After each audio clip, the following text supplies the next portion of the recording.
Voilà. Alors, bonsoir. On va essayer donc de faire une petite étude de la paracha de Bo.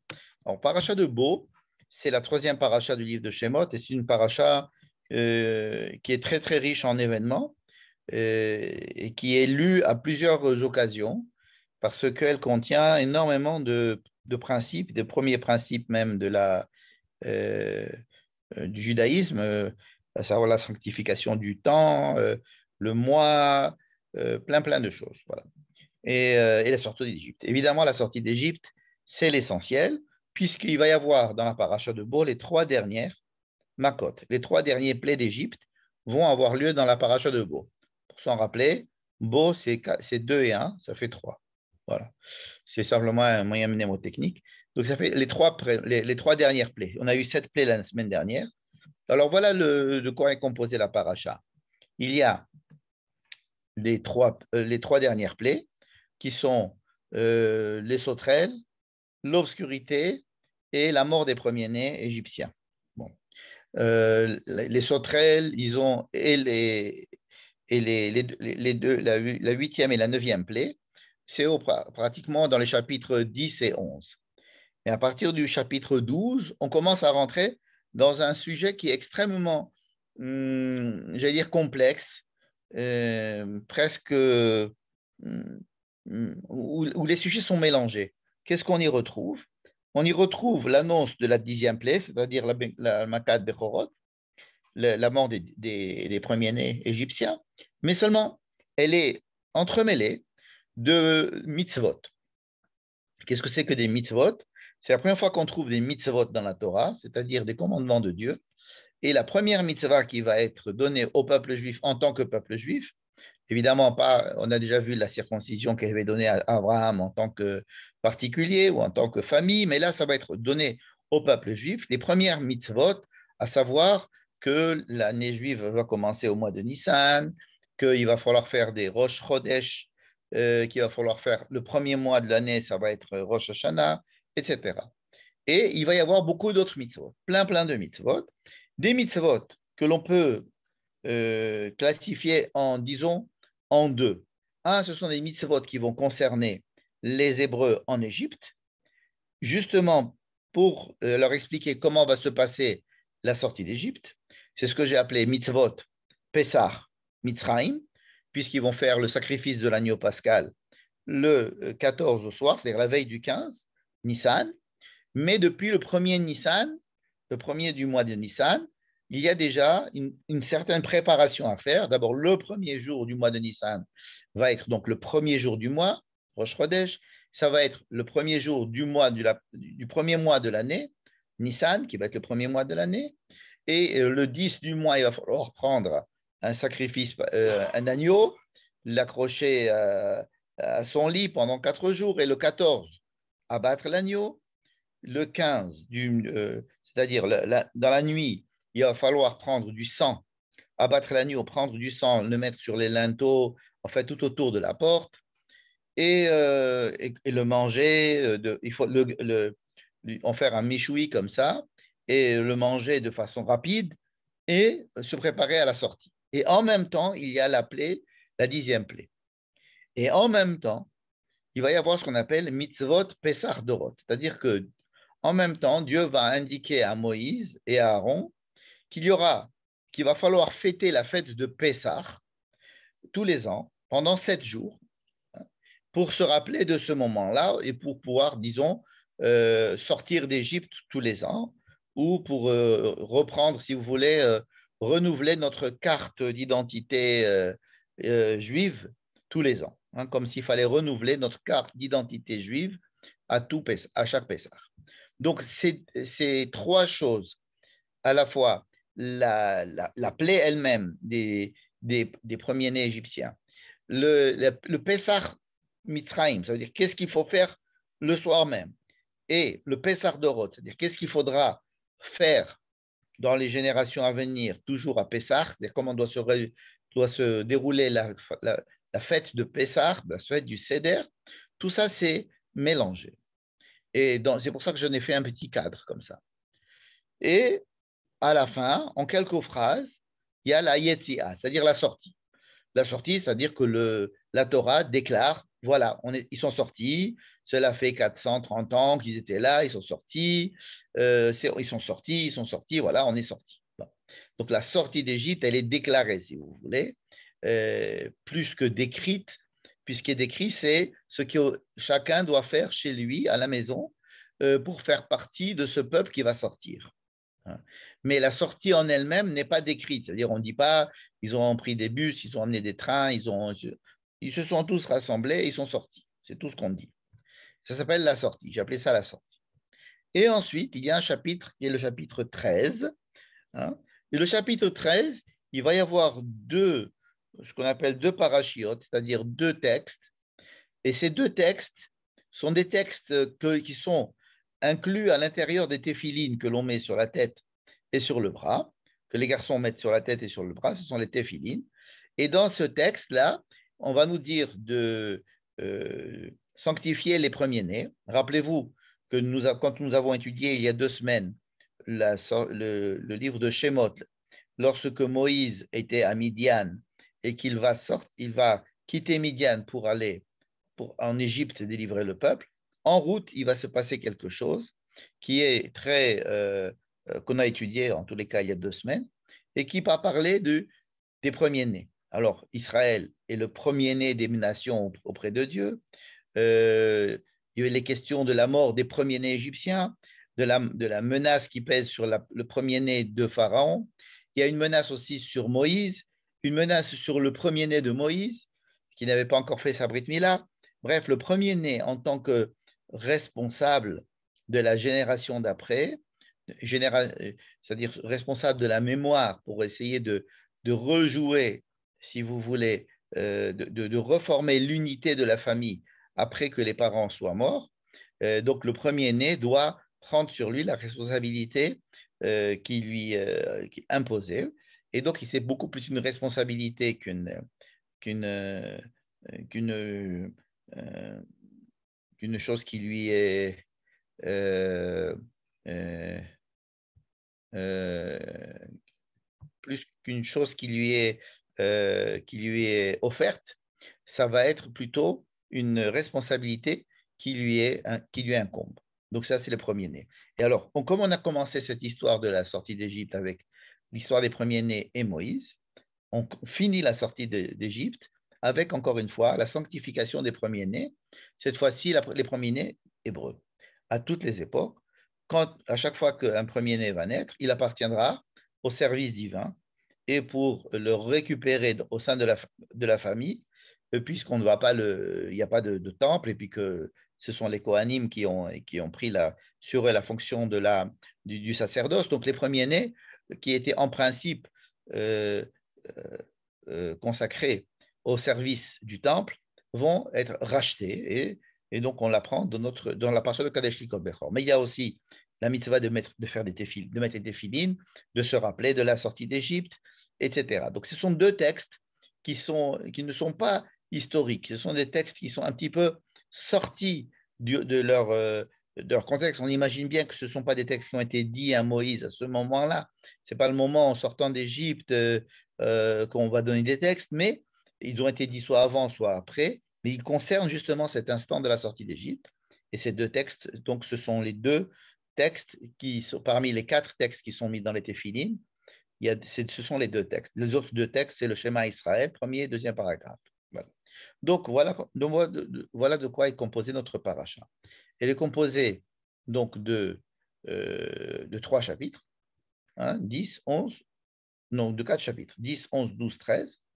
Et donc, le cœur, si vous voulez, de notre paracha, c'est le tableau, c'est l'encadrement que j'ai fait, c'est-à-dire la description de la sortie d'Égypte. Voilà. Et c'est de cela qu'on va essayer de parler. Pourquoi? Parce qu'on est tellement habitué à la sortie d'Égypte, on est tellement habitué au fait que la sortie d'Égypte s'est passée comme ci, comme ci, comme ça, qu'on ne se demande presque plus pourquoi est-ce que ça s'est passé comme ça. Par exemple, qu'est-ce que ce travail, j'allais dire, cette cérémonie bien minutée, bien organisée, que chaque personne, chaque famille doit faire à l'intérieur de la maison le soir de la sortie d'Égypte, pourquoi est-ce qu'il y a tout ce cérémonial? Il est question de sortir d'Égypte et on s'intéresse à ce qui se passe à l'intérieur de la maison. Une maison que l'on va quitter bientôt. Donc, imaginez que vous devez quitter votre maison, vous devez quitter le pays, vous devez quitter un pays où vous habitez depuis des centaines d'années. Et alors, on vous demande justement de créer une cérémonie très particulière avec un sacrifice, avec un repas, avec une aspersion du sang tout autour de la porte, bref, des choses tout à fait bizarres. Et si on ne le fait pas, eh bien alors on risque la mort, ou en tous les cas, on risque de ne pas sortir d'Égypte. Donc, pourquoi est-ce que tout ce cérémonial est indispensable? Pourquoi est-ce qu'il est décrit? Et en quoi est-ce qu'il peut être attaché à la sortie d'Égypte? Voilà ce qui va nous préoccuper ce soir. Je répète, la question est de savoir pourquoi la sortie d'Égypte ne se fait pas assez simplement. On sort d'Égypte. Pharaon dit sortez d'Égypte, on sort d'Égypte. Non. D'ailleurs, la sortie, encore une fois, n'est pas décrite en elle-même. La sortie telle que l'on verrait dans les 10 commandements ou dans le Prince d'Égypte, cette sortie où on ferait un zoom out avec un drone qui monterait sur la terre de Goshen et sur la terre d'Égypte en voyant des milliers de gens se rassembler et sortir, ça c'est écrit en un seul verset. Hein. Tandis que ce qui va se passer à l'intérieur de chaque maison, ça c'est extrêmement codifié et décrit en détail. Non seulement c'est écrit en détail, mais c'est écrit plusieurs fois en détail. Voilà. C'est ça que je vous invite à voir ce soir. Excusez-moi. Donc, on va commencer à lire la paracha ensemble. Voilà le début de la paracha. Vayomer Adonai el Moshe. Bo el Paro. Dieu dit à Moïse, viens chez Pharaon. Comme si Dieu se trouvait chez Pharaon. Viens chez Pharaon. C'est le nom de la paracha. Bo. Parce que j'ai endurci son cœur afin de. Alors, c'est là que nous avons la description des vrais buts de la sortie d'Égypte, à savoir, un, c'est que tu puisses avoir des choses à raconter à tes enfants, c'est-à-dire leur montrer qui je suis, hein, qui est Ani Hachem. Rappelez-vous de ce que nous avons dit la semaine dernière, que le but de la sortie d'Égypte, c'est beaucoup plus de savoir qu'est-ce que c'est que Dieu, qui est Dieu, que veut dire être je suis Dieu, beaucoup plus que la sortie en elle-même, puisque la sortie en elle-même aurait pu être faite de façon très succincte, et en tous les cas d'être racontée de façon succincte, alors que de savoir qui est Dieu, c'est beaucoup plus compliqué. Comme je dis la semaine dernière, il ne faut pas dire qui nous a fait sortir d'Égypte, ah c'est Dieu, mais qui est Dieu? Eh bien, c'est celui qui nous a fait sortir d'Égypte, comme c'est dit dans les 10 commandements. C'est-à-dire que la définition de Dieu, c'est celui qui nous fait sortir d'Égypte. Bien. Alors, voilà donc le début de notre paracha. Il déclare, si vous voulez, le but de la sortie d'Égypte. C'est le but de la sortie d'Égypte qui est ici décrit. Et il va y avoir donc les deux dernières plaies. Et on saute directement au chapitre 12. Vayomer Hashem el Moshe ve'el Aaron be'eret Mitzrayim lemor. Donc Dieu reparle à Moïse en lui disant, voici, nous sommes aujourd'hui le premier du mois de Nissan. C'est un passage qui est très connu puisque c'est le passage par lequel on aurait pu commencer la Torah puisque c'est le début des mitzvot. Jusqu'à présent, c'était des histoires et là, on commence à voir des commandements. Et il va y avoir juste après Dieu qui va demander à Moïse d'aller voir le peuple des Hébreux et de leur raconter comment cela va se passer le soir entre le 14 et le 15, c'est-à-dire depuis le 10 du mois, il va falloir prendre un agneau pascal, comme j'ai dit tout à l'heure, le garder chez soi, le 14, lui faire le sacrifice, et le 15, pardon, c'est-à-dire le 14, la veille du 15, le griller et le manger à ce moment-là, comme nous faisons le soir du Seder. Alors voilà on va essayer de lire quelques petites choses à ce sujet. Remarquez ici, j'ai écrit Pesach Mitzrayim. Ça veut dire que les versets qui suivent vont concerner ce qui se passe en Égypte ce soir-là, le soir sorti d'Égypte. Alors, il va y avoir, le 10 du mois, vous devez prendre Ish Se, donc chacun doit prendre un agneau, Levet Avot. Ah non, ce n'est pas une personne, un agneau par personne, c'est un agneau par famille. Bet avot, bet av, bet av. Et ça peut être une famille extrêmement large. Si c'est une famille de 4 personnes, évidemment, ils ne vont pas pouvoir manger un agneau, donc il va falloir s'associer avec une famille plus élargie. Et c'est la baït. En tous les cas, ce qui est important, c'est qu'il y ait un agneau par maison. Alors, ce n'est pas une maisonnée simplement, un agneau par maisonnée, mais c'est un agneau pour la maison. Ce que je voudrais que nous retenions là, c'est en rouge. Vous allez voir pourquoi tout à l'heure. Encore une fois, le mot baït. Le mot baït revient énormément de fois. Alors, il faudra se mettre avec une famille plus élargie ou avoir avec des voisins. El kakorov, el beto. Bref, et alors à ce moment-là, on fera le sacrifice, on prendra le sang. Et qu'est-ce qu'on fait avec le sang du sacrifice? On prend ce sang et on l'asperge sur les deux mezuzot, c'est-à-dire sur les deux montants de la porte, sur le linteau de la porte et sur le sol, c'est-à-dire sur le seuil de la porte. Et comme ça, on a mis du sang sur 4 endroits. On asperge avec le sang. Sachez que tous les sacrifices qui vont être ensuite décrits dans le livre de Vaïkra vont aussi parler de prendre ce sang et ce que l'on fait avec le sang, c'est l'essentiel du korban. Hein, ce n'est pas de le manger, ce n'est pas de le brûler, c'est de savoir qu'est-ce qu'on fait avec ce sang. Et aussi, dans les temples, au temple de Salomon, ou même dans le Mishkan, dans le désert, ce sang était aspergé sur les 4 parois de l'autel. Donc, la porte de la maison, puisqu'il est question d'une maison, d'une maisonnée, et de la porte de la maison, il va falloir prendre ce sang et l'asperger sur le linteau, sur les deux montants de la porte et sur le seuil de la porte, à la saf. Il faudra le manger comme on sait. Tout ça, c'est tout à fait connu. Comment est-ce qu'on doit manger cet agneau? Il ne faut pas en laisser jusqu'au matin. Remarquez ce que j'ai écrit en rouge. Cela va nous servir. Et il faut le manger aussi d'une certaine manière. C'est-à-dire qu'il y a des recommandations.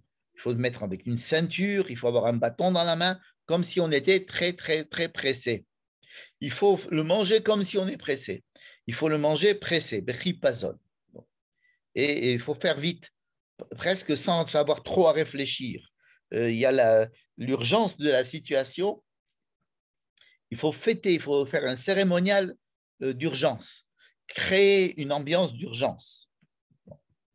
Et encore une fois, ce sang-là va permettre de distinguer les maisons et des Hébreux avec les maisons qui ne sont pas des Hébreux, des Égyptiens. Il va y avoir donc à ce moment-là, au même moment, la plaie des premiers-nés égyptiens qui devront tous mourir. Et il va y avoir ce qu'on appelle un mashrit, disons un ange exterminateur ou une force exterminatrice ou un ange exterminateur qui va venir tuer tous les premiers-nés égyptiens, mais Dieu va venir protéger. Hein. Il y a deux manières de traduire le mot Pessah. Un, c'est ce que dit Rashi, Passarti alechem, ça veut dire que la plaie va sauter, hein, pass over, va sauter les maisons hébreux grâce au sang qui est sur la porte. Hein. Donc il va sauter, Passarti. Hein. Ou alors une deuxième explication qui est aujourd'hui plus communément admise, Passarti, ça veut dire protéger. Donc Dieu va protéger, Passarti, je vais protéger, je vais recouvrir les maisons des Hébreux afin que le mashrit, c'est-à-dire la force exterminatrice qui passe en Égypte, n'atteigne pas ces maisons. C'est-à-dire qu'il y a une force extérieure que l'on ne peut pas arrêter. Par contre, on peut protéger. Dieu lui-même va protéger chaque maison où il y aura du sang sur la porte, et ainsi, les Hébreux à l'intérieur, en tous les cas, les premiers-nés des Hébreux à l'intérieur seront sauvés. Et puis, tout de suite, on passe à Pessar Dorot. Hein? Pessar Dorot, c'est-à-dire, vous savez, ce jour-là va être fêté pendant toutes les générations, et vous devez faire une fête de 7 jours, n'est-ce pas? C'est ce qu'on appelle Pessar Dorot. Michel? Oui. Est-ce que je peux poser une question? Oui, oui. D'où ça vient que Pessar, ça veut dire protéger, ou Bassar? Ah, on en a parlé les autres années. Il y a Al-Shene ou Basarti, il y a des versets dans la Bible qui portent qui donnent la traduction euh, Ad Matai Atem Posechim Al-Shene Aser Ipim. D'ailleurs, la même phrase que Rashi amène pour dire que Pasarti, ça veut dire les Daleg, c'est-à-dire Passover. Pasarti, il y a beaucoup de psukim que je n'ai pas ici à vous donner, mais on connaît étudié les autres années, qui disent que Pasarti, ça veut dire protéger. Ce qui, entre parenthèses, nous aide à résoudre un problème qu'on se pose tout le temps en disant c'est moi-même, c'est moi Dieu qui vais Pasarti, c'est moi, Ani velo malach, c'est moi-même qui vais vous protéger, alors que de notre côté, il y a écrit qu'il y a un Hamashrit, c'est-à-dire un ange exterminateur qui va venir exterminer les premiers-nés. Et donc on dit c'est Dieu ou c'est pas Dieu? Alors on dit oui, c'est moi et pas Ani velo malach. Alors, Ani velo malach, c'est-à-dire il y a deux choses. Il y a un malach, c'est-à-dire une force externe qui va détruire, une force exterminatrice qu'on appelle le mashrit ou le malach hamavet, et il y a Dieu. Malach hamavet, il est aveugle. Il va tuer tous les premiers-nés égyptiens, quels qu'ils soient, hébreux ou égyptiens. Simplement, Dieu lui-même va venir protéger, il va protéger chaque maison où il y aura du sang sur la porte, et donc il ne pourra pas rentrer à l'intérieur des maisons. D'ailleurs, si vous avez vu les 10 commandements ces derniers temps, c'est assez bien représenté avec, avec ce mashrit-là qui est ici je me rappelle bien, c'est un fluide blanc comme ça qui rentre et qui sème la désolation. Bien. Pour les psukim, si tu veux, je peux t'envoyer ça. On a étudié ça il y a peut-être 3 ou 4 ans, à mon avis, et je t'enverrai les psukim et les rabbins euh, qui, euh, qui, euh, qui sont beaucoup plutôt pour cette explication de Pessah plutôt que de l'Edaleg. Hein. Il y a aussi dans Okay. Pessah, Pasqua, Rashi amène l'ancien mot français Pasqua, Pasquès, qui voulait dire passer, hein, passer. Donc il dit passer, c'est comme les Daleks. Bon. Donc je disais, nous allons passer du Pessah Mitzrayim en nous disant, ben, attendez, en même temps qu'il disait ça, à Moïse, il disait, sachez que ce que vous êtes en train de vivre, je vais demander à vos descendants de le revivre chaque année. Et chaque année, vous devrez vivre cette chose-là, ça s'appelle Pessah Dorot. Et tout celui, il faudra faire la Brit Mila. Euh, alors là, je vais faire une parenthèse, si je peux me permettre une parenthèse. Vraiment une parenthèse. C'est-à-dire que je n'aime pas étudier deux sujets. J'aime bien me concentrer sur un seul sujet, mais là, la tentation est trop forte. C'est de vous proposer une explication qui n'existe nulle part ailleurs, mais je voudrais vous la proposer. Donc vraiment, j'ouvre une parenthèse à propos de ce passage. Pendant 7 jours, vous mangerez des matzot. Simplement, le premier jour, vous devez arrêter le chametz. C'est-à-dire dès le premier jour, vous ne devez pas avoir de chametz chez vous. Parce que tout celui qui mange du chametz sera retranché du peuple d'Israël du premier jour au 7e jour. La question est de savoir pourquoi est-ce que le passouk est écrit de façon tordue. 7 jours, vous devez manger des matzot, vous ne devez pas manger de pain levé, hein, et celui qui mangera du pain levé, du chametz, il sera retranché du peuple, du premier jour au 7e jour. Je propose de lire le texte comme il est écrit, et pas de le couper, comme le font les commentateurs. Ne pas le couper et dire oui, du premier jour au 7e jour, c'est l'interdiction de ne pas avoir du chametz. Parce que ça, c'est déjà écrit, que pendant 7 jours, on ne doit pas avoir de chametz. Par contre, ce que je propose, c'est la chose suivante. Venichreta hanefesh haim Israël. Chaque âme qui va transgresser la fête de Pessah en mangeant du pain levé, c'est-à-dire du chametz pendant Pessah, sera retranchée du peuple. Mais elle sera retranchée du peuple que du premier jour au 7e jour. Voilà, ça c'est ma proposition de traduction. Ça veut dire quoi? Ça veut dire que dans le monde du 1 au 7, c'est-à-dire dans le monde dans lequel nous vivons, l'âme, ce juif sera retranché du peuple. C'est-à-dire qu'il ne sera plus considéré comme faisant partie du peuple juif par Dieu. Ça laisse quand même une porte. C'est le 8e jour. Or, vous savez que nous allons accéder au 8e jour. Et que le 8e jour, par exemple, à l'inauguration du Beth Amikdash, le 8e jour fait partie de l'histoire. Et c'est une histoire qui est au-dessus de l'histoire. L'histoire présente, c'est l'histoire du 7, c'est-à-dire de la nature, de la sanctification de la nature. Okay, c'est du 1 au 7. Mais il y a encore une méta-histoire dont la Torah parle, puisqu'on parle beaucoup du 8e jour. Et dans ce 8e jour, il y a une possibilité de rédemption de ces âmes, c'est-à-dire de savoir que dans le 8e jour, ce karet n'a pas de prise, que le karet aurait prise qu'entre le 1er et le 7e jour. Voilà. Pour ceux qui auraient compris, c'est bien. Ceux qui n'auront pas compris, pas, je ne veux pas insister, je referme la parenthèse. Et c'est une proposition que j'ai faite et j'étais trop tenté de sauter ce passouk sans vous la proposer à vous aussi. Bien. Alors là, on a dit au Pessar Dorot. Ensuite, on revient à Pessar Mitraim. Toujours avec la même histoire. Va parler aux enfants d'Israël, il faut qu'ils prennent le sang et machin. Et il faudra mettre ça sur la porte. Vous voyez le pétard, la porte, la porte de la maison. Et c'est la maison parce qu'il va y avoir le mashrit. Mashrit, c'est celui qui va, la force destructive qui va venir dans les maisons, etc. Et ensuite, on repasse encore au Pessar Dorot. Il faudra faire ça tous les ans, etc. Vous voyez, j'ai l'impression de me répéter, mais ce n'est pas moi qui me répète, c'est la Torah. Et parce que Dieu a recouvert, a protégé les maisons des enfants d'Israël lorsque tous les autres étaient en train de subir le courroux de l'ange exterminateur. Ensuite, on revient encore une fois à Pessar Mitzrayim. Vous voyez, les enfants d'Israël ont fait exactement ce qu'il fallait faire.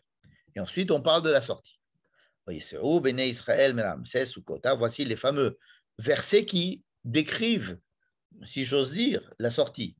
Ils sont tous sortis de la ville qui s'appelait Ramsès. Ils sont arrivés dans une autre ville qui s'appelait Sukkot. Ils étaient à peu près 600 000. De toute façon, à partir du maintenant, le peuple d'Israël ne peut rien faire de significatif s'ils ne sont pas 600 000. 600 000, ça va être le chiffre minimum pour qu'il se passe quelque chose dans le peuple d'Israël. S'ils sont moins que 600 000, eh bien, il faut attendre qu'ils redeviennent à être 600 000 pour pouvoir faire des choses importantes, comme par exemple le don de la Torah, comme par exemple rentrer en Eretz Israël. On ne peut pas le faire tant qu'on n'est pas 600 000. De la même manière qu'on ne pouvait pas, en tant que famille, faire quelque chose d'important tant qu'on n'était pas 70, hein, rappelez-vous, eh bien, en tant que peuple, il faut être 600 000. Donc, à partir du moment où on est 600 000, on peut avoir quelque chose d'important qui se passe au niveau du peuple entier. Donc là, ils sont 600 000, ils peuvent sortir. Et puis cette phrase-là que tout le monde connaît parce qu'on l'a dit à la Haggadah, ils ont mangé leur pain qu'ils n'avaient pas eu le temps de lever, hein, donc ils l'ont mangé. Velo yachlou leitmahmeya, ils ne pouvaient pas leitmahmeya. C'est un verbe qui est très, c'est un onomatopée, c'est-à-dire que leitmahmeya, comme si on bégayait, comme si on attendait, comme si on n'était pas rapide, si on faisait les choses de façon lente. Eh bien, ils ne pouvaient pas. Ils n'avaient pas le droit. Et d'abord, il fallait qu'ils le mangent de façon rapide. Et en plus, ils n'avaient pas le droit de s'attarder et de réfléchir. Vous savez, souvent, nous, les Français, nous avons la mauvaise habitude ou la bonne habitude de réfléchir et de discuter de tout. Et surtout, hein, faut-il un vaccin? Il ne faut pas faire un vaccin. Peut-être que ça serait bien, peut-être que ça ne serait pas bien. Puis en attendant, il se passe ce qui se passe. Alors là, on n'avait pas le temps et on n'avait pas le droit et on n'avait pas le temps de se poser des questions. Il fallait sortir. Il y a des moments où il faut faire ce qu'il faut faire et si on ne le fait pas, ben on a raté le train. Donc là, lo yachlou leitmahmeya. Et voilà comment est-ce que finit cette histoire avec des phrases très pompeuses comme ça. Ainsi, après 430 années, ce jour-là, tout le monde est sorti, les armées, le peuple d'Israël est sorti d'Égypte, et c'est une nuit mémorable, etc. Et ensuite, on revient encore une fois à Pessar Dorot. Ah ben, vous savez ce que vous venez de vivre, et il faudra le faire tous les ans, et ce sera le peuple. C'est-à-dire que l'histoire qui est en train de se passer est importante pour les gens qui la subissent ou qui la vivent, mais elle est encore plus importante en tant que, parce que ça façonne la mémoire du peuple et que le but de la sortie d'Égypte va continuer à être un but et un idéal, quelque chose qui va être en perspective de la formation de ce peuple à toutes les générations et dans toutes les situations. Et donc, il y a un passage sans arrêt entre Pessar Mitzrayim, Pessar Dorot, Pessar Mitzrayim, Pessar Dorot, n'est-ce pas? Et même dans les autres années, quand vous mangerez l'agneau pascal, eh bien, il faudrait le manger dans une maison et on n'a pas le droit de le faire. Ensuite, il ne faut pas le faire sortir de la maison. Tout ce que nous avons dit jusqu'à présent, toute cette histoire-là. Encore une fois, une phrase qui résume la sortie d'Égypte en disant ce jour-là, les enfants d'Israël sont sortis d'Égypte. Bien. Donc, il y a beaucoup de choses qui se répètent et on revient et on repart. Il y a un aller-retour entre ce qui se passe ce soir-là, ce qui devra se passer dans les autres années à jamais, dans toute l'histoire, et on revient à ce qui se passe et on repart. Et on dit ils sont sortis, mais rappelez-vous de la sortie d'Égypte, etc. Donc, il y a un aller-retour comme ça, et quand on lit la paracha, c'est très flagrant. Si on faisait un zoom out de bon texte, vous vous rendrez compte qu'un petit paragraphe, c'est Yetziat Mitzrayim, Pesach Mitzrayim, un petit paragraphe, Pesach Dorot, Pesach Mitzrayim, Pesach Dorot, Pesach Mitzrayim, Pesach Dorot, etc. Et puis, on arrive au dernier chapitre, où je vous ai dit, c'est les deux parachiotes qui sont dans les téphilines, où là, il y a cette phrase que j'ai mis en rouge. Qui bechozekiad, parce que c'est avec une main forte, bechozekiad, chozekiad. Qu'est-ce que ça veut dire chozekiad? Bechozekiad, hoti Adonai etrem mise, velo yachel hames. C'est avec avec une grande force que je vous ai fait sortir, de là-bas. Il y a aussi écrit cette phrase que je n'ai pas mis en rouge, mais que j'aurais très bien pu mettre en rouge. Je vous ai fait sortir d'Égypte, de la maison d'esclavage, mi bet avadim. Très bizarre cette phrase. On est tellement habitué à l'écouter, mais en fait,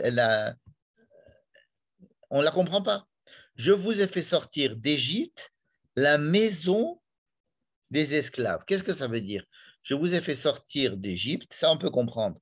Il y a un pays, l'Égypte. Beit Avadim. Alors, on pourrait dire, on a dans la tête peut-être l'idée de se dire, c'est une maison, c'est un enclos où il n'y a que des esclaves, que tout celui qui est en Égypte est esclave. Alors, on pourrait dire Beit Avadim, si vous voulez, c'est comme un modèle de Avadim, mais c'est écrit quand même Beit Avadim. Beit Avadim, la maison des esclavages. C'est la première fois que ça apparaît dans la Torah, Beit Avadim. On va reparler après dans les 10 commandements. Je suis l'Éternel, ton Dieu, qui t'ai fait sortir d'Égypte, de la maison d'esclavage. Anochi Hashem Elohecha asher hossetecha me'eretz Mitzrayim, mi bet avadim. Et donc, on a aussi cette histoire de Chozekiad. Qu'est-ce que c'est que ce Chozekiad? Ça veut dire peut-être que Dieu a pris la main des enfants d'Israël et les a fait sortir. C'est-à-dire qu'il y a ici une infantilisation, j'allais dire, du peuple d'Israël, car on a obligé de lui tenir la main quand il va sortir et même lui forcer la main, si j'ose dire. C'est-à-dire qu'il y a des gens qui sont là, qui habitent là, puis pour les faire sortir de là, il va falloir faire que Dieu mette une certaine force pour les faire sortir. Chozekiat. Bon. Maintenant, je vous ai dit des choses que vous savez tous. Tout ce que j'ai dit, je suppose que vous le savez, et encore, vous savez encore beaucoup plus de choses de tout ce qui est écrit ici, puisqu'on connaît tous la Haggadah, on connaît tous ça. Nous sommes tous Kulanu Chachamim, Kulanu Nevonim, Kulanu Yodim et Torah. Eh bien, je vais vous faire la comparaison avec une autre sortie. Et vous allez voir pourquoi est-ce que je vais faire cette comparaison avec une autre sortie. C'est la sortie de Sodome. De quoi s'agit-il? Là, il va falloir qu'on se retrouve dans le livre de Bereshit. Alors, c'est pas moi qui fais cette comparaison. Loin de moi le génie d'avoir proposé cette comparaison. C'est vraiment génial d'avoir proposé cette comparaison. Vous allez voir pourquoi. Ce sont les rabbins, comme je les appelle, des rabbins du Gush Etzion, en gros, le Rav Hanor Waxman en particulier, et qui prennent la sortie d'Égypte et la comparent à la sortie de Lot de Sodome et Gomorre, au moment où Sodome et Gomorre devaient être détruits. Vous allez me dire quelle drôle d'idée d'aller chercher ça. Et on va voir pourquoi.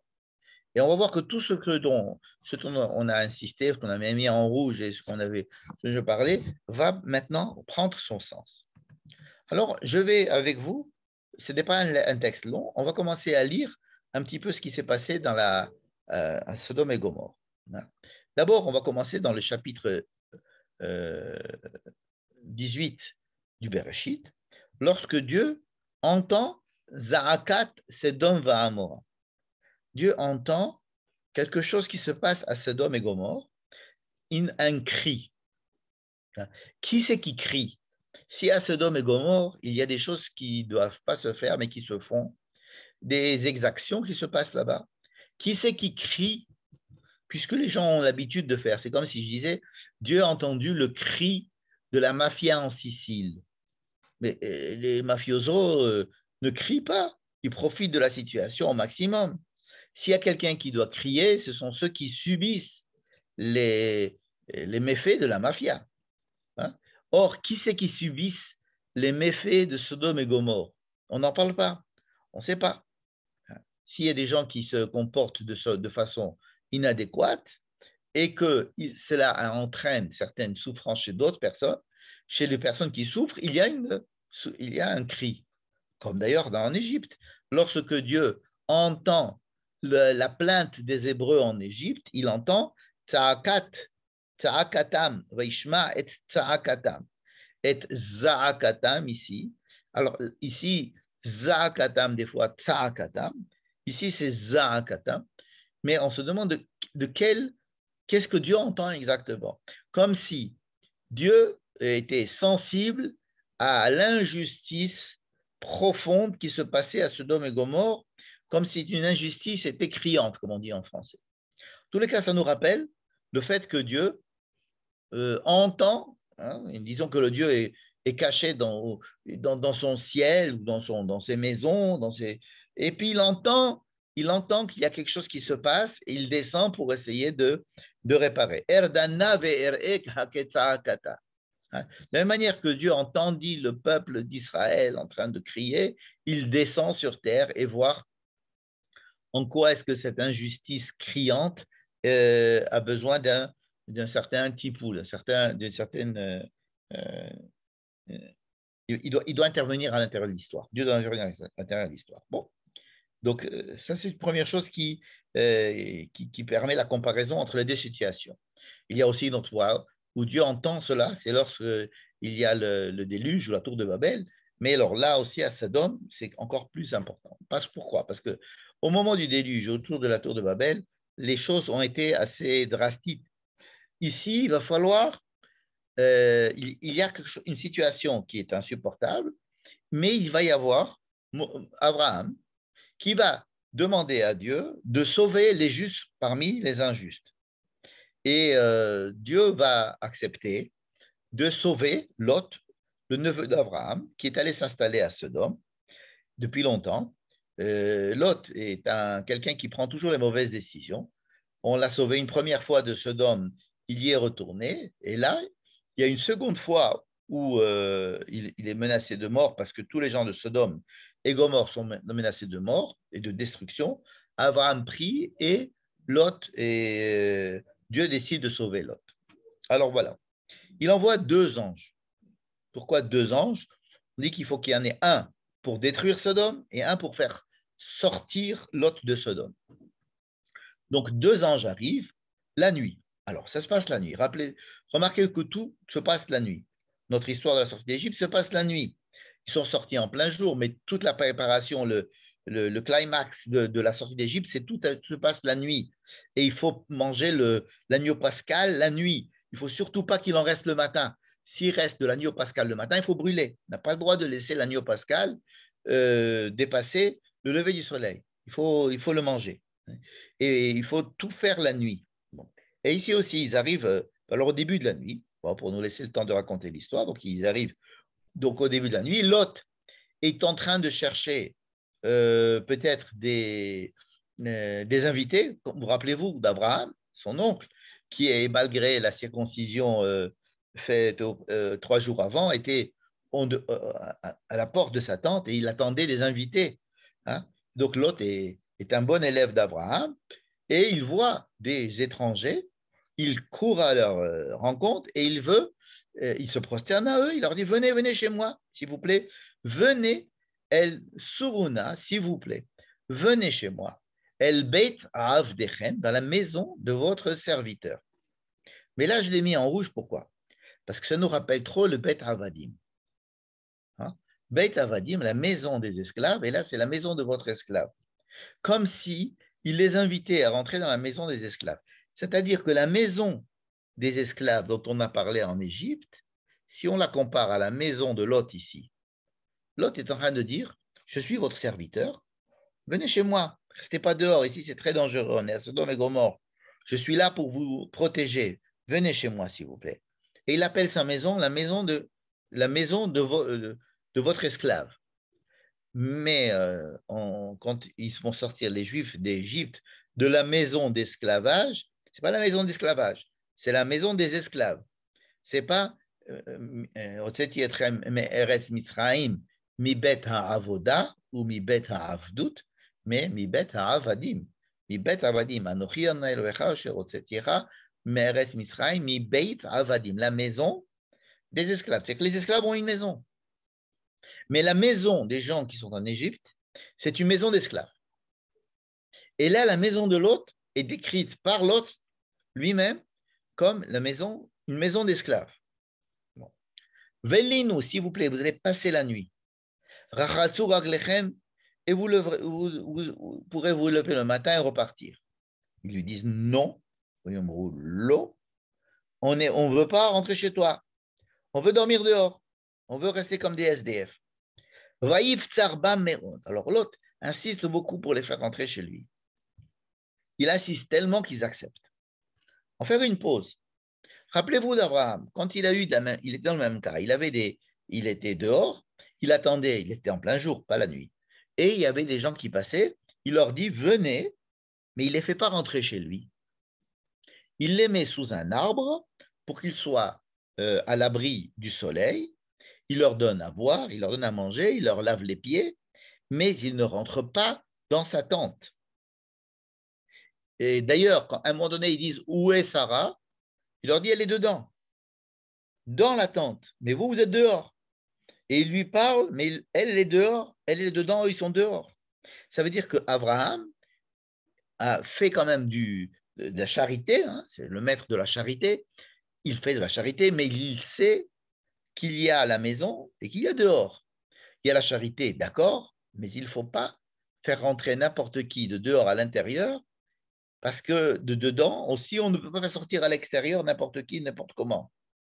Lot, si vous voulez, il exagère dans cette propension à être invité des gens, hein, Gmilut Chassadim, n'est-ce pas, cette chose magnifique.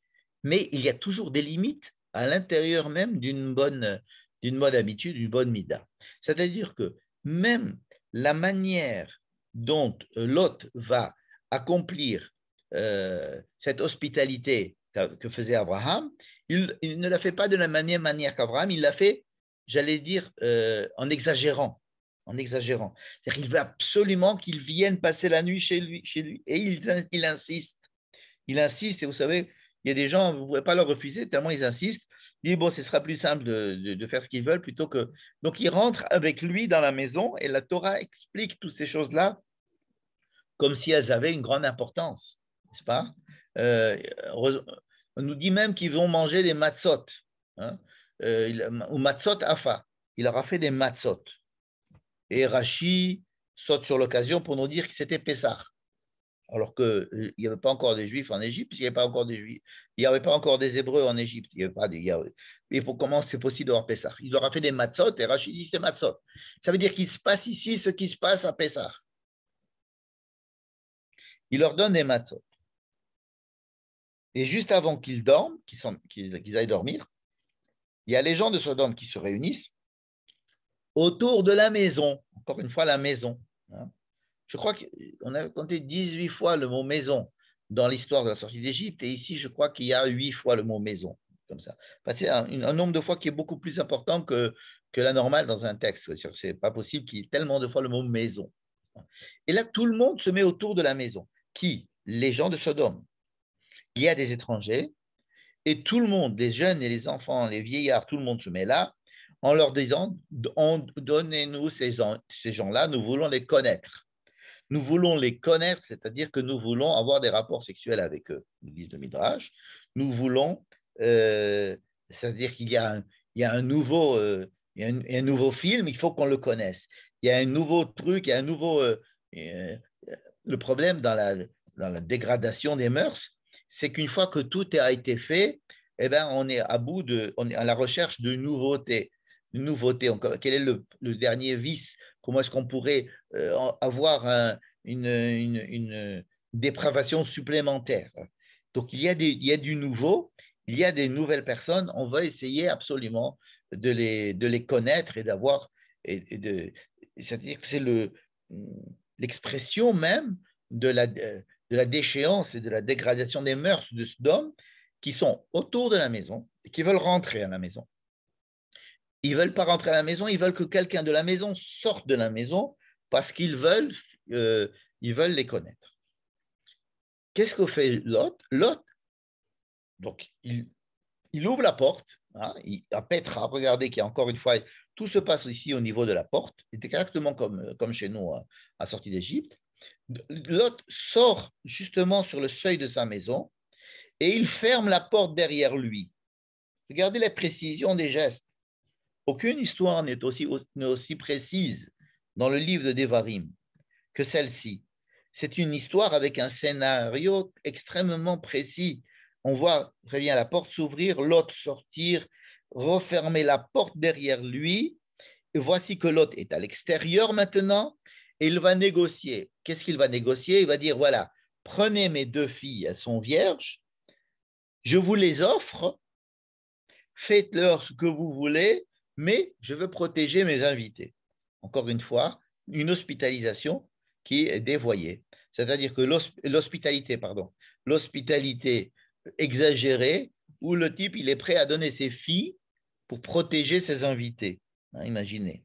Ce qui fait que la description ici de cette hospitalité exagérée, c'est dans la Torah une charité. Toutes les midotes ont leur revers. Aucune mida, aucune qualité n'est bonne à 100%. Il y a toujours une mesure de chaque mida. C'est pour ça que la mida, ça veut dire la mesure. Alors, quand il y a par exemple du chesed, chesed c'est la charité. Hein. Alors, il y a la charité, eh ben, par exemple, une femme qui veut coucher avec son garçon, ou un homme qui va coucher avec sa fille, ça s'appelle chesed, le même nom que la charité. C'est-à-dire que c'est de la charité mal placée, exagérée, mise là où il ne faut pas, c'est le contraire de la charité. C'est-à-dire que mettre le même mot pour dire charité et dire dépravation, ça veut dire que, attention, ne vous cachez pas derrière des jolis qualificatifs d'actes, parce que mal fait ou bien exagérément fait, il peut arriver à la chose contraire. Et donc là, le chesed, la charité, entre guillemets, de Lot est vraiment mal placée et elle n'a pas de limite et donc elle est mauvaise, n'est-ce pas? Et donc, Sodome et Gomorrhe, est-ce qu'ils sont rentrés un petit peu dans la maison de Lot? C'est ça la question. Est-ce que la maison de Lot est aussi imperméable qu'on le croit? rentrez chez moi, je vais vous protéger. Je sors dehors négocier. Mais qu'est-ce qu'il négocie? Il va négocier de donner de ses filles. Évidemment, les gens refusent les filles, ils veulent du nouveau, hein, et ils veulent casser la porte. Maintenant, ils veulent. C'est incroyable quand même ce qui se passe au niveau de cette porte. Donc, ces fameux invités, donc les anges qui voient la situation, ouvrent la porte, mettent leurs mains, font sortir leurs mains, attrapent l'hôte et le font rentrer de force et ils referment la porte. Qu'est-ce que ça veut dire? Ça veut dire que les gens de l'intérieur, les anges, l'ange protecteur et l'ange destructeur, eux-mêmes prennent l'hôte, le font rentrer à la maison en ouvrant la porte, en le prenant avec leurs mains, comme Beyat Razaka, et le feront rentrer à l'intérieur et referment la porte. Et qu'est-ce qu'ils ont fait? Ils ont fait un petit miracle. Ils ont rendu les personnes qui étaient autour de la porte, ils les ont rendues aveugles, comme s'ils se trouvaient dans la Makat Rocher, dans l'obscurité complète. Ils ne pouvaient absolument pas, ils étaient aveuglés, ils ne pouvaient plus retrouver où était l'entrée de la porte. C'est-à-dire qu'ils tournaient autour de la maison, hein, comme ce mashrit, rappelez-vous, en Égypte, qui est en train de chercher où aller taper. Et alors, il y a des maisons, et ils vont taper les maisons comme ça, à l'aveugle, n'est-ce pas? À l'aveugle. Et cette entrée-là, pour entrer à l'intérieur de cette maison de Lot, cette entrée-là a été masquée. Et donc, ils ne pouvaient plus trouver l'entrée de la maison. Et donc, ils ont protégé Lot et la maisonnée de Lot en rendant les gens autour aveugles. Ça commence la comparaison avec la sortie d'Égypte commence à devenir un peu plus parlante. Avec qui tu es encore? Est-ce que tu as d'autres personnes qui peuvent se relier à toi afin que parce qu'on est venu vous sortir de là, on va bientôt détruire la ville et on est venu vous sortir de là. Mais avec toi, rassemble d'autres connaissances, des gens de ta famille. Tu as peut-être des gendres, tu as peut-être des gens qui n'habitent pas avec toi, qui habitent dans des maisons à côté, afin que vous puissiez vous réunir tous en une maisonnée que nous allons faire sortir. Rappelez-vous que le Corban Pessah aussi, on se rassemble à l'intérieur d'une maisonnée pour manger le Corban Pessah. On s'associe, n'est-ce pas? Et c'est une association, hein, une chavoura, qui va être un des éléments très importants de la sortie d'Égypte. Ici aussi, on dit à l'autre de refabriquer une chavoura de lui et de ses proches. Pourquoi? Nous allons détruire. Et c'est encore le même mot, mashritim. La même chose qui se passe aussi au niveau de la sortie d'Égypte, de la mort des premiers-nés, le mashrit. Nous allons détruire, nous allons anéantir cet endroit. Qui gadla sa'akatam et pene Hashem, car leur cri, alors, je vais utiliser le jeu de mots français, je trouve qu'il est trop beau, c'est que leur violence est trop criante aux yeux devant Dieu. Vaishalechenu Hashem leshachata, Dieu nous a envoyé, hein, la shlichut, comme Moïse est un shaliach, hein, Dieu a envoyé Moïse pour faire sortir. Donc Dieu nous a envoyé, nous les anges, nous sommes deux anges, exactement comme Moïse et Aaron, qui sont venus sauver les gens, parce qu'il va y avoir ici une destruction totale, et on va vous faire sortir. Pour faire sortir, on va sortir des gens de la maison, parce que en dehors de cette maison, tout va être détruit, n'est-ce pas? Bon. Et Vayetse Lot, Lot sort. Alors, le mot Vayetse ici est utilisé aussi énormément de fois, comme la Yetziat Mitzrayim, la sortie. Hein. Rappelez-vous aussi de la colombe qui est sortie de l'arche de Noé. Hein. Et il y a sortie et de l'intérieur vers l'extérieur. Hein. Yetziot Beshabbat. Il y a quelque chose qui a le Reshut Rabim et le Reshut Ayachid. Vayetse Lot, Vaydaber El Chatana Lokrebion Tomemer, Kumutseu, Kumutseu mitoch ami, comme dira Pharaon aux enfants d'Israël, Kumutseu minamakomazé.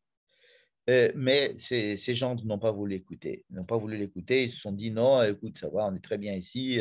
Ce sont des bêtises. Ce sont des bêtises, il ne va rien se passer du tout. C'est simplement de la panique pour rien. Restons à Sodome et Gomorrhe. Comment Shachar Allah? Et bientôt le soleil va se lever. Or, c'est la nuit que tout doit se passer. L'ange, lorsqu'il va se battre contre, pardon, Yaakov, quand il va se battre contre l'ange, ça va être aussi la nuit. Et la menace de l'aube qui pointe va précipiter les choses. Ici, toute cette histoire dure la nuit et bientôt, il va y avoir le soleil qui va se lever. Et si le soleil se lève, c'est fini. On ne peut plus sortir. Il faut que tout se passe dans la nuit. Vaya itsu amalachim belot. Vaya itsu. Ça veut dire qu'ils ont insisté, les anges, ils ont insisté chez Lot en lui disant allez, on s'en va. Kum, kar, lève-toi, prends ta femme et tes filles, même si tes gens ne veulent pas venir, au moins ta femme et tes filles, et on sort. Penti savait par mon aïr. Vaitmahma. Cette fois-ci, je l'écris en gros, en très gros. Lui, il a commencé à hésiter. Rappelez-vous, Velo yachelu leitma meya. Le but de la sortie des, enfin, l'une des conditions de manger le korban Pessah, c'était de lo leitma meya. Pour manger le pain qui n'est pas levé, il faut manger du pain azim, du pain matzah, qui ne lève pas, c'est-à-dire quoi, qui n'a pas le temps de réfléchir.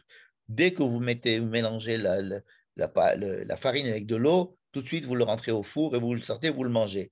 N'attendez pas que ça lève, que ça gonfle, que vous commenciez à réfléchir trop. Là, ici, Lot est en train de réfléchir un peu trop. D'ailleurs, il y a, pour ceux qui lisent la Torah ou ceux qui vont à la synagogue pour écouter, il y a ici un tam qui est très très rare dans la Torah. Il existe que quelques fois seulement. Ça dépend si c'est Ashkenaz ou Sepharad. Chez les Ashkenaz, ça fait plutôt comme ça, des oh, c'est très rigolo chez les Ashkenaz. Chez les Sepharad, c'est moins rigolo, mais on montre qu'il y a comme si on sonnait du chauffard pour dire il reste sur place. Lot ne veut pas, même Lot ne veut pas. Malgré tout ce qui se passe, Lot ne veut pas. Alors là, qu'est-ce qu'ils font? Ils le prennent par la main forte et ils le tirent. Ou biadishto, ils ont pris aussi la main de la femme qui ne voulait pas sortir. Et biad chete benotav, et les mains des deux filles. Comme ils étaient deux anges, et donc il y avait quatre mains, ça tombe bien puisqu'il y avait une main à lui, une main à sa femme et une main pour chaque fille. Bon. En tous les cas, vayachaziku beyado, c'est lehotzi beyad chazaka, c'est sortir avec une main forte. Donc, ils ont pris Lot et ils l'ont fait sortir de force. Vayotzi ou, regardez encore une fois ce mot qui revient, Vayotzi ou, Vayaniru, Michutz laïr. Ils l'ont mis dehors. Et lorsqu'ils le mettent dehors, alors ils disent allez, on se sauve, n'est-ce pas? Et alors, à ce moment-là, il se passe deux choses. Un, c'est que, ça vous savez, la femme va dire ne retournez, vous retournez pas, ça suffit, allez, il faut sortir. Puis la femme qui dit non, quand même, c'était sympathique, Sodome et tout ça. Il y avait des jolis magasins. Alors elle se retourne, elle veut retourner, puis elle devient une statue de sel, c'est-à-dire elle rentre à l'intérieur de la destruction de Sodome. Et lui, il dit, tu sais, moi, je ne veux pas sortir de Sodome. Alors, il dit, oui, il faut monter maintenant dans la montagne. Il faut monter sur une montagne. Et il n'y a que là-bas que nous pourrons nous sauver de la destruction de Sodome et de Gomorrhe. Il y avait 5 villes à détruire là-bas. Et l'autre, il leur dit, écoutez, s'il vous plaît, non, je ne veux pas aller monter sur la montagne. Et voilà, il y a une petite ville ici, je veux rentrer dans cette ville. Hein? Petite ville, elle est proche de Sodome et Gomorrhe. Je ne veux pas tellement m'éloigner de Sodome et Gomorrhe. D'accord, vous me faites sortir, mais laissez-moi dans une petite ville à côté. Or, cette petite ville aussi devait être détruite.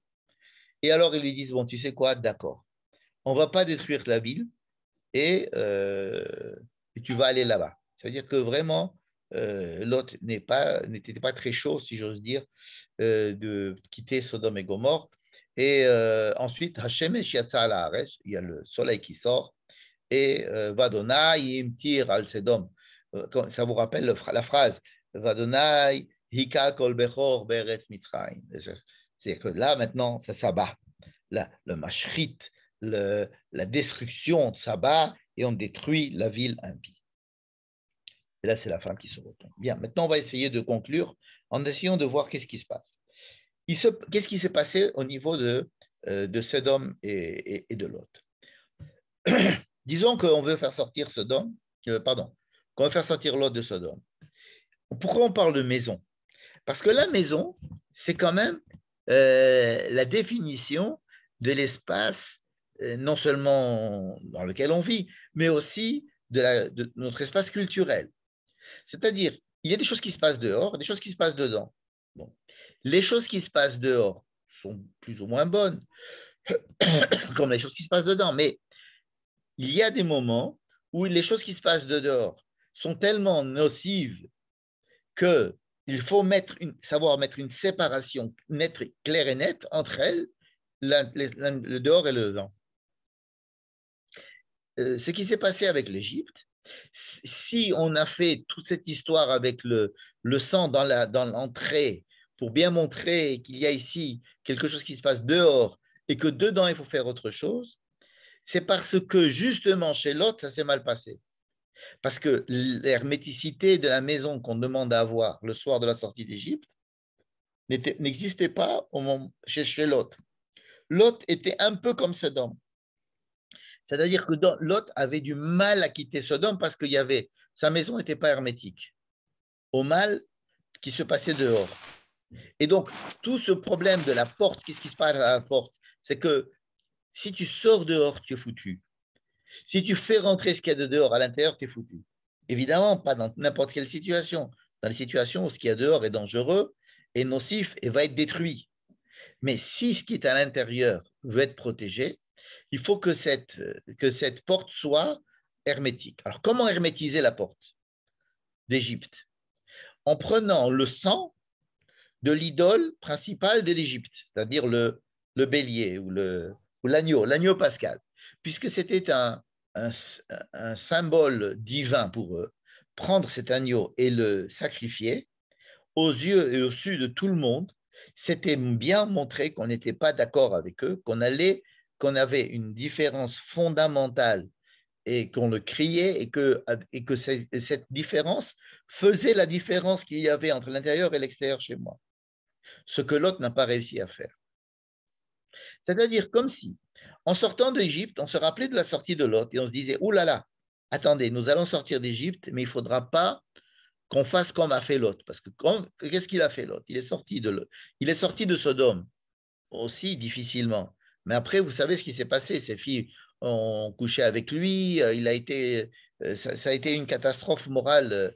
Et d'ailleurs, ses descendants vont rester à la porte de la terre d'Israël, puisque ça va être nos voisins extérieurs. Ammon et Moab vont être les deux peuples à la porte d'Israël. Lorsqu'on va rentrer en Israël, on va passer par la porte de Ammon et Moab. Ces gens même qui avaient été devenus ce qu'ils étaient devenus à cause du mauvais traitement de leur porte, n'est-ce pas? Alors, sortir d'Égypte, il faut savoir le faire, mais pas comme l'avait fait Lot. Cela peut expliquer toute notre paracha, c'est-à-dire que si on s'appesantit tellement sur la cérémoniale que nous devons faire à la maison, ne pas s'attarder, bien hermétiser la porte par le sang qui montre que nous sommes des anti-égyptiens. Nous sommes anti-culture égyptienne. Nous ne faisons pas l'erreur qu'a fait Lot lorsqu'il rentrait, qu'il sortait, qu'il était prêt à négocier et ils avaient une porte qui s'ouvrait, qui se fermait et il était obligé les anges étaient obligés de le prendre Beyat Razaka.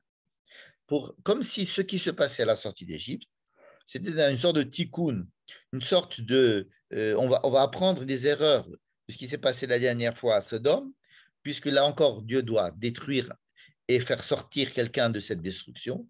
Il faut que ces gens qui doivent sortir soient bien conscients de bien couper le cordon avec l'Égypte et la culture égyptienne. Et donc, ce cérémonial est un cérémonial réparateur par rapport au cérémonial qui n'a pas eu lieu, justement, avec Lot en Égypte. Alors, vous allez me dire, est-ce que ça a fonctionné? Ça a fonctionné localement. Ça a fonctionné ponctuellement, puisque les Juifs sont sortis d'Égypte. Mais vous savez très bien que l'Égypte n'est pas sortie du cœur des Juifs. On peut faire sortir les Juifs d'Égypte Le plus dur, c'est de faire sortir l'Égypte du cœur des Juifs. Alors, les 10 plaies ont été un moyen d'essayer de leur faire comprendre et qu'il est possible que à cette génération, ça se soit passé. Mais la Torah n'a pas euh,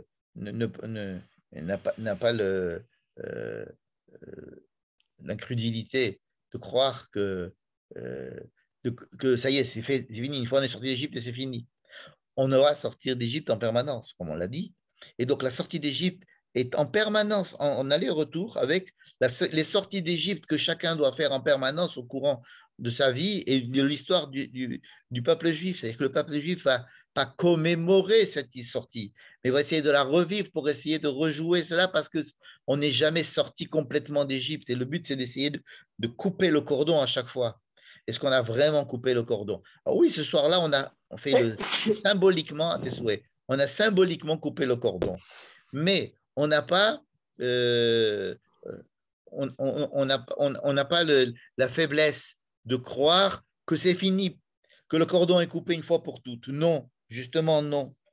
En permanence, il va falloir tous les ans rejouer cette histoire parce que savoir se couper de l'Égypte et de sortir d'Égypte, c'est un mouvement perpétuel, j'allais dire. Un mouvement qui va se passer, en tous les cas, pendant les 7 jours. Pendant les 7 jours du monde. Peut-être que le 8e jour, on n'aura plus besoin de cela. Et que alors même les personnes qui n'ont pas vécu Pessah et on va pouvoir les réhabiliter d'une autre manière. Le 8e jour, on ne dira plus nous sommes sortis d'Égypte. Merci Dieu de nous avoir fait sortir d'Égypte. Ou bien tu es le Dieu qui nous a fait sortir d'Égypte. On dira tu es le Dieu qui nous a fait rentrer dans la terre d'Israël et tu nous as redonné notre indépendance et tu nous as fait revenir. C'est ce qui est écrit dans la Gemara. C'est-à-dire au temps du 8e jour, auquel je faisais allusion tout à l'heure, la sortie d'Égypte ne sera plus, ce sera quelque chose de dépassé. C'est-à-dire qu'on aura dépassé ce tahalir, ce processus. Mais en attendant d'arriver au 8e jour, tout le temps du 7e jour, c'est-à-dire du 1er jour au 7e jour, on est en train de apprendre à couper le cordon avec quoi? Avec les habitudes, avec la déprime, avec la servitude, c'est-à-dire l'abandon des responsabilités, c'est-à-dire être des adultes et ne pas être des enfants. Qui peut prétendre avoir coupé le cordon avec l'enfance? Qui peut prétendre avoir coupé le cordon définitivement avec des mauvaises habitudes ou avec les scories de l'animalité et du manque de responsabilité de la personne? Alors, symboliquement, ça se passe une fois, mais le but est de s'en souvenir en permanence pour le rejouer et de le réussir le plus possible de temps en temps. Et la première, et le premier soir, justement, de la sortie d'Égypte, la première fois qu'ils sont sortis d'Égypte, justement, il est calqué sur la manière